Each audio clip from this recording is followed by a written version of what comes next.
বিসমিল্লাহির রহমানির রহিম। আসসালামু আলাইকুম। Welcome back to my channel. আমি নুসরাত কুকিং ওয়ালস থেকে নুসরাত বলছি। তো আজকে আমি আপনাদের দেখাবো কিভাবে তৈরি করে কাঁচা আমের মোরব্বা। তো ভিডিওটি শুরু থেকে শেষ পর্যন্ত দেখবেন এবং আমাকে একটি লাইক দিয়ে কমেন্টস করে সাবস্ক্রাইব করে আমার পাশেই থাকবেন।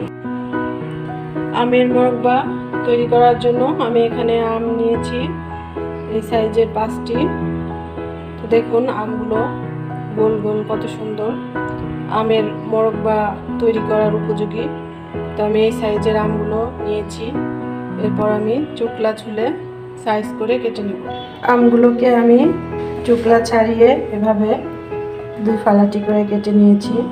তারপর 3 থেকে 4 ঘন্টা আমি পানিতে ভিজিয়ে রেখেছি টকটা বের হয়ে যাওয়ার জন্য। তারপর আমি এই পিসগুলাকে কাঁটা চামচ দিয়ে একটা একটা করে কাচিয়ে নেব।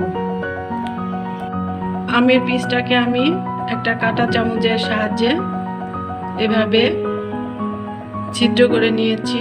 সব জায়গা ভালোভাবে ছিদ্র করে নিতে হবে যেন আমটার মধ্যে সব মিষ্টিগুলা ভালোভাবে ঢুকে যায়।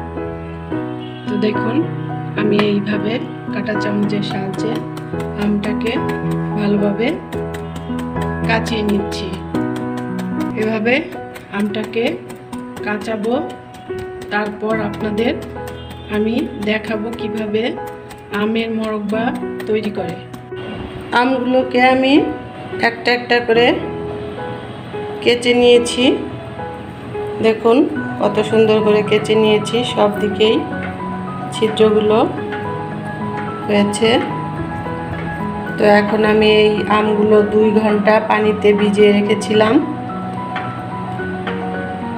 তারপর আমি ফিটকিরি দিয়েছি।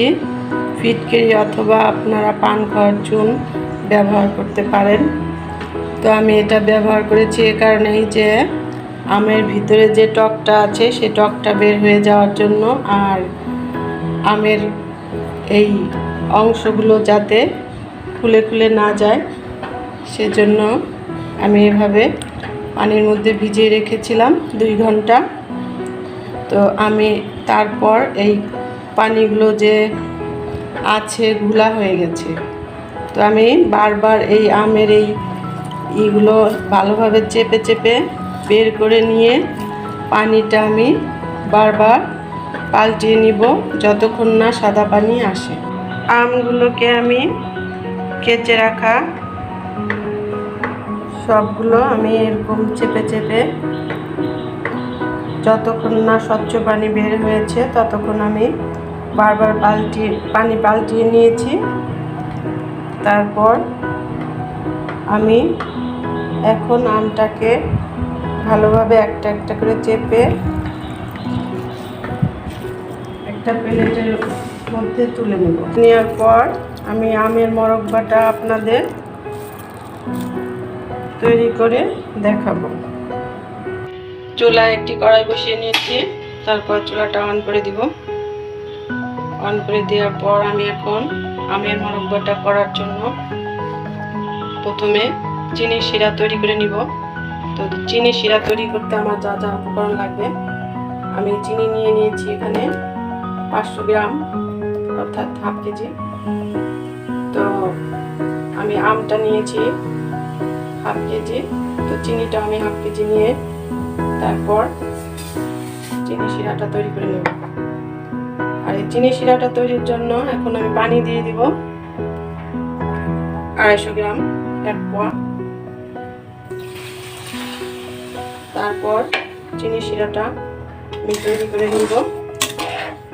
চিনি শিরাটা আমি বেশি ঘন করব না। তো যতক্ষণ না চিনি শিরাটা তৈরি হয় ততক্ষণ আমি এভাবে নাড়তে থাকবো। আর চিনি শিরা তৈরি করার সময় আমি এখানে দিয়ে দিব একটু দারচিনি, একটা এলাচ, বেশি দিব না, শুধু একটু আমের মোরব্বাটা ঘ্রাণ হওয়ার জন্য দিব। তো এই এলাচ আর দারচিনি দিয়ে আবার চিনি শিরাটাকে জাল করে নেব। চিনি শিরাটা আমার কিছুক্ষণ জাল করে নেওয়ার পর আমি এখন আমগুলো দিয়ে দিব। তো আমের পিসগুলো আমি ভালো করে পানি চেপে চেপে ফেলে দিয়েছি। এখন একটা একটা করে চিনি শিরার মধ্যে দিয়ে তারপর অল্প আঁচে আমটাকে আমি ভালোভাবে জাল করে নিব। আমের সব পিসগুলো আমার চিনি শিরার মধ্যে দেওয়া হয়ে গেছে দেখুন।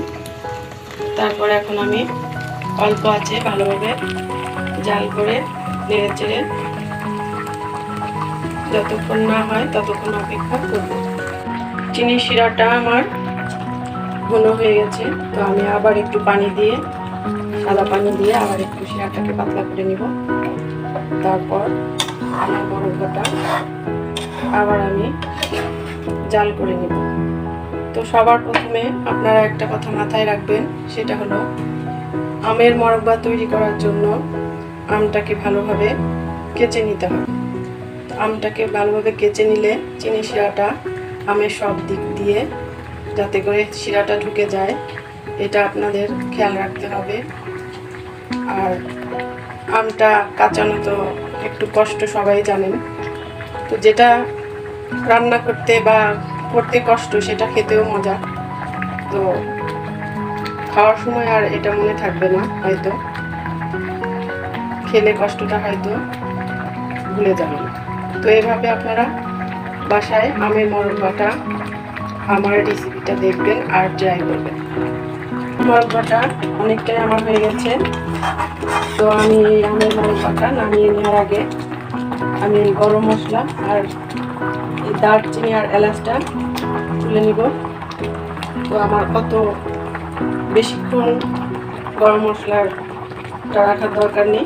একটু বেশি গরম মশলার গন্ধে আমের মোরব্বার একটা ঘ্রাণ সেন্ট সেটা থাকবে না হয়তো, এই কারণে আমি তুলে নিচ্ছি। তারপর আমের মোরব্বাটা হয়ে গেলে আমি কড়াই থেকে নামিয়ে নিয়ে আপনাদের পরিবেশন করে দেখাবো। আমের মোরব্বাটা আমার সম্পূর্ণ তৈরি করা হয়ে গেছে। তো আমি এখন আমের মোরব্বাটা চুলা থেকে নামিয়ে নিব, চুলাটা অফ করে দিব। তারপর নামিয়ে ঠান্ডা করে আপনাদের আমের মোরব্বাটা আমি দুটো পিস তুলে আপনাদের দেখাবো। দেখুন মোরব্বাগুলো কত সুন্দর হয়েছে, একেবারে চিনি শিরায় সবগুলো আমের মধ্যে ঢুকে পড়েছে।